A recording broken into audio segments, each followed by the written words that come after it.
Hey, thanks, Donna. We're here in New York City at the headquarters of Big Buzz Marketing Group with 3 customer service experts, Debbie Zemerinsky, Dr. Bob Deutsch, and Peter Shankman.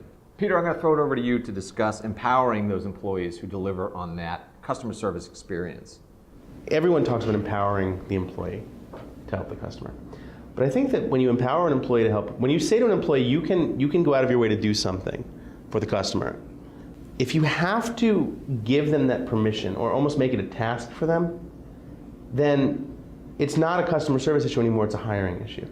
Ritz-Carlton goes through a huge process to hire their employees because they don't want just anyone. They want someone who wants to help, who actually wants to be there and wants to solve problems. Yeah. I think there's an important implication here too, which is put your money against hiring the right people and forget training. Exactly. You can't train a person to be responsive, a real human being, initiatory.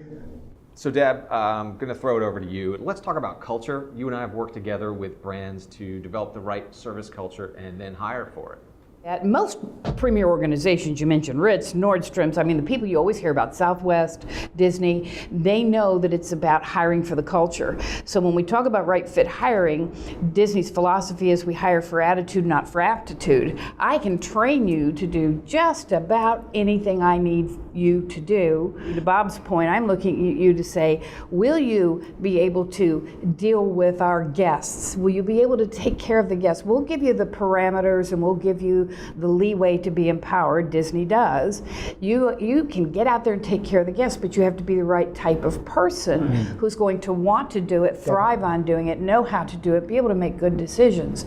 So Disney's always looking to hire for that. I want to go back too to something that Bob said earlier, and he said, it's about people.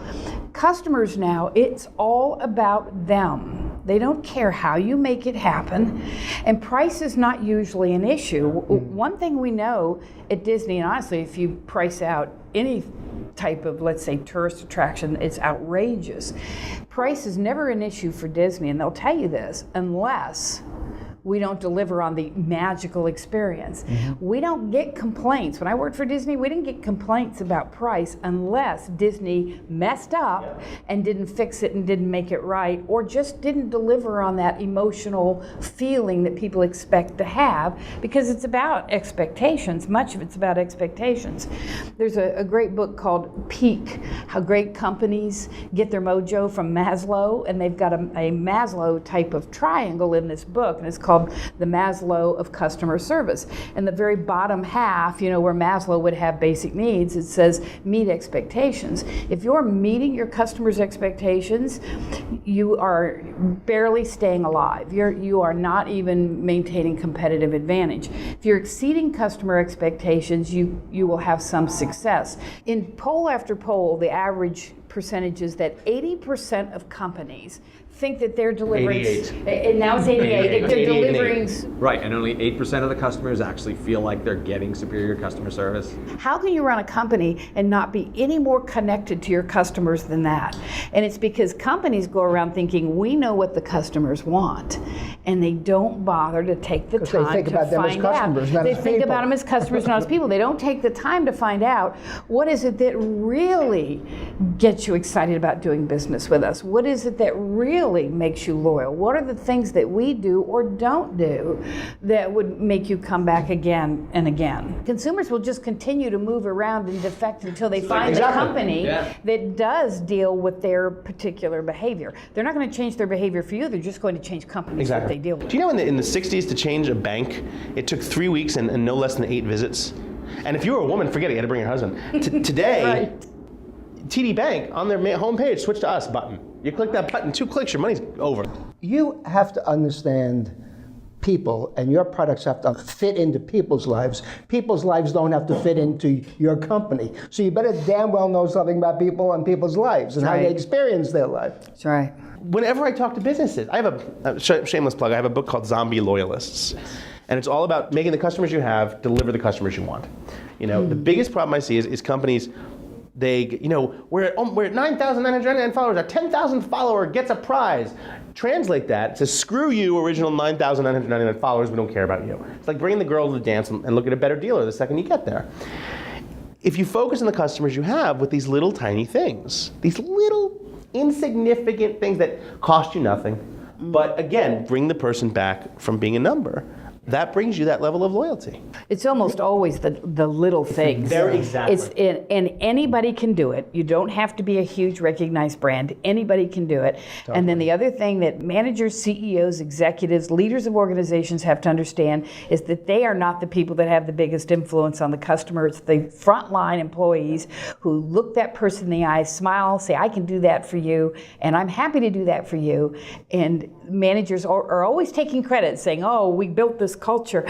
And maybe they built the culture, but unless it's delivered on by those frontline people, it's meaningless. So it's not only right fit hiring, then you give folks parameters. Disney had what they called service standards.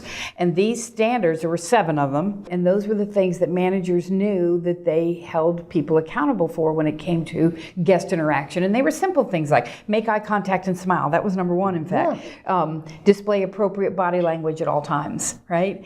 So it was those things. We don't lean on trash cans. We don't, fold our arms. All of those things. And they had just 7 of these simple little service guidelines. And they made sure that every single cast member, that's their employees, knew what those 7 service guidelines were.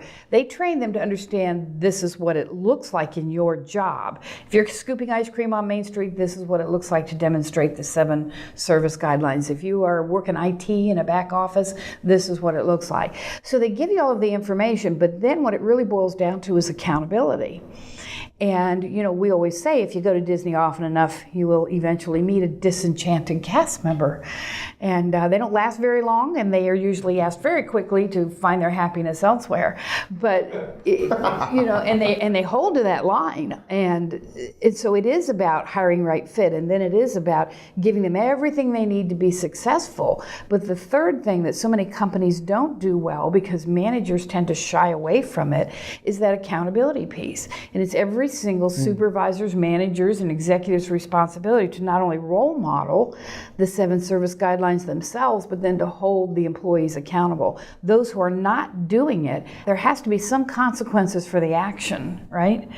And because when you're driving loyalty, it's the simple things like we said, and we know from polls and from studies that there are 2 or 3 just basic drivers of loyalty. And then you have to figure out how they fit into your culture. And the first is delivering on the experience. And the experience is every point of contact. If I go to your website, is it easy for me to find what I need? Is it easy for me to purchase it? Is it easy for me to contact someone? If I go to a Disney theme park, do I enjoy that experience of the ambiance, the environment, the contact with the people? So it looks like different things to different companies, but you have to deliver on the experience. And not just what you believe to be the experience, but what your customers are telling you is the experience that they expect and want from you every day. And then the second big thing is to build relationships. Call people by name. It's as simple as things like that, to learn your name. If I'm checking someone in at a front desk, they have to give me their driver's license and a credit card. First thing I have is information to build that relationship. Hey, Mrs. Brown, oh my goodness, you came all the way from Florida. I'm so happy to have you here today. Isn't the weather beautiful, a lot cooler? Whatever that looks like. It doesn't sound scripted, though. No, it doesn't sound scripted. Yeah. And it can't be scripted. You can't say first recognize them and say hello by name. Then it has to be people who can say, I'm interacting with another person, right? Exactly. This is person-to-person interaction. I'm not selling another night at the hotel. I'm interacting with the person who's doing business with us. Something has to be part of the mix, which is beyond satisfying my interests, satisfying what's relevant to me. That's commodity. What you have to do is, what we said before, is give people something surprising, unexpected, and let them take that as a provocation to explore something about themselves and the experience that was beyond what they were there for. So it's really a self-expansion issue. It's not a satisfaction with what's relevant in the status quo. It's a tall order, but in one sense it's simply stated. Get people right, and remember, you're people too. Exactly.